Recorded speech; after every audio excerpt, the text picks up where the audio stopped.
ஒருவருடைய ஜாதகத்துல ராகு உச்சமா இருந்தா என்ன பலன்கள், நீச்சமா இருந்தா என்ன பலன்கள் சார்? இந்த ராகு கேது ரெண்டுத்தையுமே சேர்த்து வச்சே நம்ம பேசிடலாம்.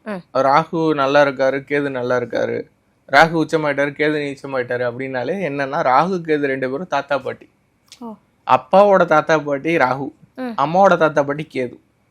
அதனாலதான் முன்னாள் முதலமைச்சர் திரு எம்ஜிஆர் ஐயா இருக்காருல்ல, அவரோட ஜாதகத்துல ராகு உச்சமா இருந்தாரு. ராகு உச்சமா இல்ல கேந்திரமானு தெரியல, அது இன்னொரு வாட்டி நான் ரெஃபர் பண்ணிட்டு சொல்றேன். ஆனா ராகு ரொம்ப நல்லா இருந்தாரு. அதனாலதான் 3 தடவை அவரால் முதலமைச்சர் ஆக முடிஞ்சது. ராகுவோட பலம் என்னன்னா, மிகப்பெரிய ஒரு பிரம்மாண்டமான வெற்றியை கொடுத்துருவாரு. ஆனா அவங்களே அதை எதிர்பார்த்திருக்க மாட்டாங்க. எதிர்பார்க்க முடியாத அளவுக்கு மிகப்பெரிய ஒரு வெற்றி.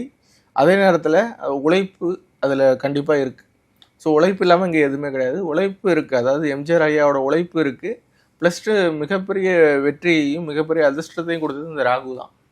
ராகு கேது நல்லா இருக்குது ஒருத்தர் ஜாதகத்தில் அப்படின்னா, ஜோதிட சாஸ்திரமே என்ன சொல்லுதுன்னா, 6-12 ஒருத்தருக்கு ராகு கேது அமர்ந்திருக்கு அப்படிங்கிற பட்சத்தில் அவங்களுக்கு தான் கடைசி பிறவி, இதுக்கப்புறம் பிறவியே கிடையாது.